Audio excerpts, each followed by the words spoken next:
En France, cela fait 50 jours que le pays est sans gouvernement, 50 jours que Gabriel Attal et son gouvernement ont démissionné.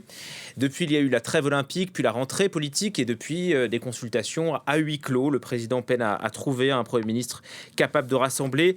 Julien Sauvager, vous continuez pour la deuxième ou troisième journée consécutive à couvrir ces consultations pour France 24. Vous avez beaucoup de courage. Tout se négocie loin des caméras. Difficile d'en savoir plus. Il y a une certaine lassitude qui est en train de s'installer, hein. Oui, évidemment, parce que, en fait, depuis, ne serait-ce qu'hier, par exemple, on est toujours sur les mêmes propositions de la part d'Emmanuel Macron. Ce serait donc soit Bernard Cazeneuve, soit Xavier Bertrand. Ils seraient sur un pied d'égalité, dit-on ici à l'Élysée. Pour autant, l'un comme l'autre, cela semble difficile de voir comment Emmanuel Macron va réussir à composer, à trouver pour l'un ou pour l'autre une majorité suffisamment stable afin qu'il ne soit pas soumis à une motion de censure dès leur nomination.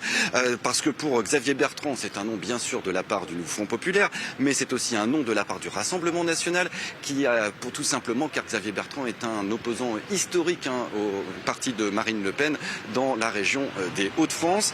Pour Bernard Cazeneuve, pas beaucoup d'espoir non plus, parce que pour lui, c'est tout aussi difficile.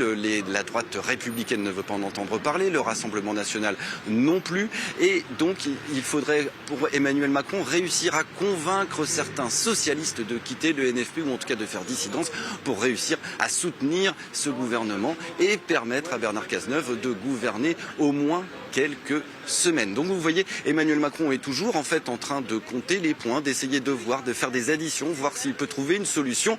Et pendant ce temps, il y en a d'autres qui avancent leurs pions. Je veux bien sûr vous parler d'Édouard Philippe qui s'est porté candidat à la présidentielle hier, l'ancien Premier ministre d'Emmanuel Macron, qui lui donc parie plutôt sur un échec d'Emmanuel Macron dans cette tentative de stabiliser la République. Et il voit l'occasion d'une présidentielle anticipée, soit en cas de démission d'Emmanuel Macron, soit en cas de destitution. Par contre, ici, il y a un petit peu de bruissement. Il semblerait que cela pourrait se décider en fin de journée.